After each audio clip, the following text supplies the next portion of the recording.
विवेकानंद, स्वामी विवेकानंद कहते हैं कि जगन्नाथ मंदिर एक पुराना बौद्ध मंदिर है।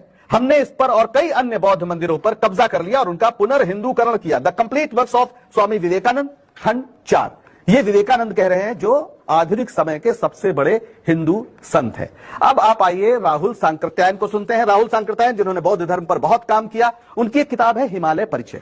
उसमें वो बद्रीनाथ के बारे में चर्चा करते हैं, जहां पर वो गए थे और उन्होंने जब मूर्ति को स्नान कराया जा रहा था उस समय जाकर देखा। और वो लिखते क्या है, मूर्ति काले पत्थर की थी जिसे शायद हथौड़े से जानबूझकर तोड़ा गया या इसे पत्थरों में फेंकते समय कुछ हिस्सा टूट गया।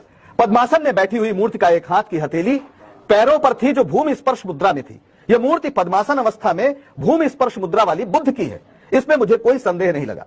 महंत ने बताया कि मूर्ति की छाती पर जनेऊ की रेखा है, लेकिन हकीकत यह है कि बुद्ध की मूर्ति है। एकांश चीवर पहने बुद्ध मूर्ति के चीवर का रूप जनेऊ जैसा ही लगता है।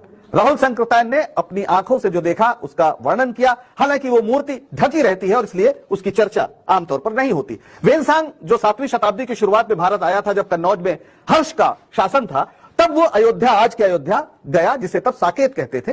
उसने जिक्र किया कि वहां 20 बड़े बौद्ध मठ हैं जिनमें 3000 भिक्षु रहते हैं।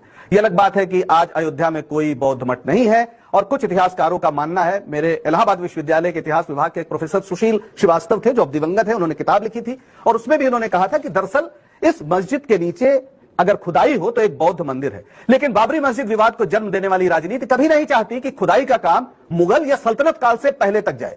कई इतिहासकार मानते हैं कि 8वीं शताब्दी में शंकराचार्य के नेतृत्व में बौद्धों के खिलाफ व्यापक अभियान चला, जिसके नतीजे में तमाम बौद्ध मंदिरों को हिंदू मंदिरों में बदला गया।